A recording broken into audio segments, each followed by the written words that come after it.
Penilaian hasil belajar dapat dilakukan setidaknya setelah menyajikan bahan pelajaran untuk satu kompetensi dasar.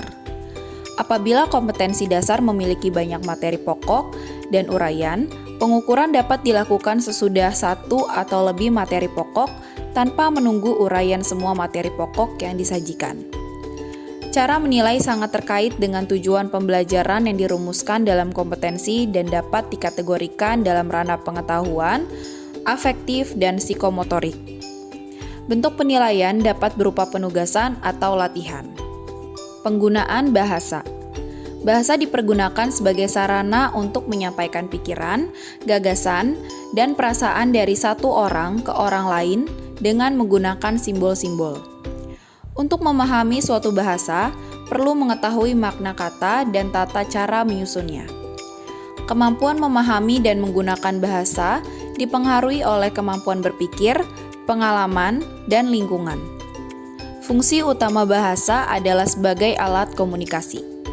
Bahasa menggunakan kaidah atau aturan tertentu sehingga dapat menyampaikan pesan berupa pikiran atau gagasan dan perasaan pengirim kepada penerima pesan tepat. Penulis buku teks pelajaran harus menggunakan tata bahasa yang baku dari sumber resmi. Kaidah bahasa berikut ini dimulai dengan 1. Kelengkapan kalimat. Rangkaian kata yang menunjukkan isi pikiran yang bermakna lengkap dalam pengertian kalimat itu setidaknya memiliki pokok kalimat atau subjek dan sebutan atau predikat. 2. Susunan kata. Harus menggunakan hukum DM, diterangkan dan menerangkan. 3. Penulisan ejaan. Mempunyai aturan yang perlu diikuti dengan baik. Ejaan mencakup penulisan huruf, kata, dan tanda baca. 4. Penulisan kata majemuk. 5. Penulisan kata depan. 6. Kata berulang. Kata merupakan unsur terkecil dalam kalimat, tetapi mengandung makna yang mempengaruhi pemahaman keseluruhan kalimat. Gaya bahasa adalah teknik berbahasa yang dipergunakan untuk menyampaikan pesan, sehingga pesan itu tepat mencapai sasaran. Keterbacaan yang dimaksud dalam penulisan buku teks adalah sejauh mana siswa dapat memahami bahan pelajaran yang disampaikan dengan bahasa ragam tulis. Rancangan buku. Menentukan ukuran buku yang tepat tidak selalu sederhana dan mudah. Ukuran buku mengacu pada standar ukuran kertas yang ditetapkan oleh International Organization for Standardization atau disingkat ISO. Tata letak buku teks jelas berbeda dengan novel atau buku cerita karena struktur isi buku teks pelajaran lebih rumit. Tata letak buku teks pelajaran harus dirancang untuk mendukung situasi belajar.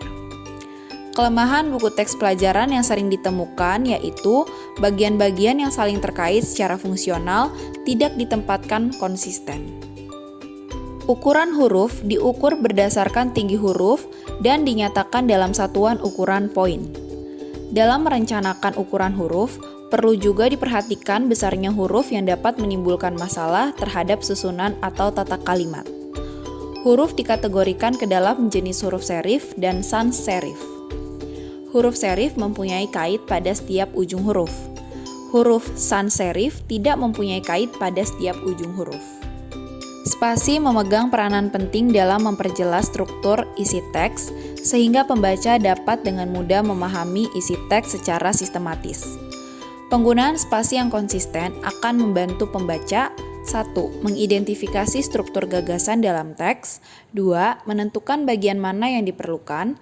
3. Mempercepat laju pembaca. Simbol dikelompokkan ke dalam dua jenis, yaitu ikonik dan digital. Simbol ikonik menggambarkan benda atau keadaan yang sebenarnya seperti fotografi, lukisan, ilustrasi. Simbol digital, huruf, kata, kode Morse, dan simbol semafor. Fungsi ilustrasi menarik perhatian pembaca, membuat konsep lebih konkret, menghindari istilah-istilah teknis, menjelaskan konsep visual, menjelaskan konsep spasial.